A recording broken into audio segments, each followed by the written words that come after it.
So there's a golden voice, Nax, behind some of the Jesuit Music Ministry songs we grew up with, including Inay and How Lovely Is Your Dwelling Place.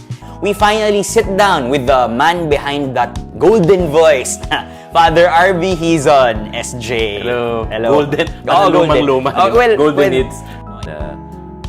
The Jesh, really, a huge part of my vocation story, if you will, is through Jesuit music.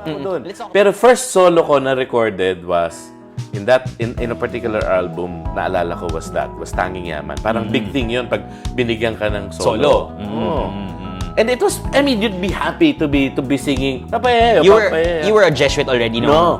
No. Notable. I'd like to have a look at if you had any particular experience with Father Manoling in his creative, yung parang, sige, let's try to create a song, and then boom, there's that song, and then, Father RB, sige, kantahin mo to, yung mga ganun ba? Yun. May isa, hindi na-publish yung kantang yun.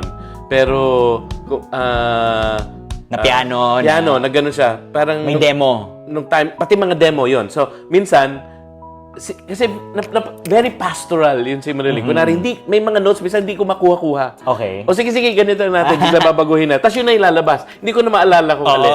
Or, gagawa siya, may time noon, naglalabas sila ng album, he and Johnny Go. First time namin maglabas, I was also part of music ministry then. But, first album noon ng Jesuits na ang kakanta, mga stars. So, sila Lea Salonga, Jose Marichan, sila... Basta may isang balladeer. The Beatles, tapos Ayun, tapos kami, si Manoling, Arbs, recording tayo. Doon lang kami nag-recording sa Loyola House noon. May room, walang studio noon. Tapos tutugtog siya. O sige, ganyan. Kanta lang kami, walang notes, ganyan.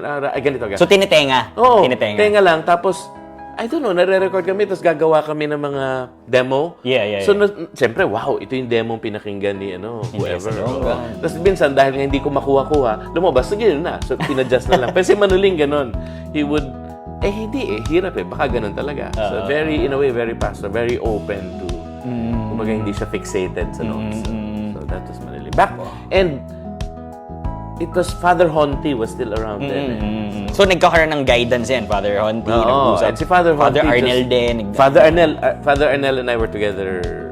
He entered a year ahead of me. Okay. So, you were together in the novitiate. Yes. He was a year ahead of me. In fact, he said, when he wrote Inay, which he made me sing, may ganun siya. He would write a song and he would have specific key people he thought or he'd think would be best to sing the song.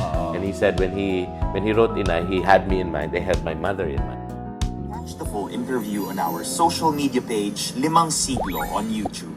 Or if you're listening on the go, stream it now on Spotify.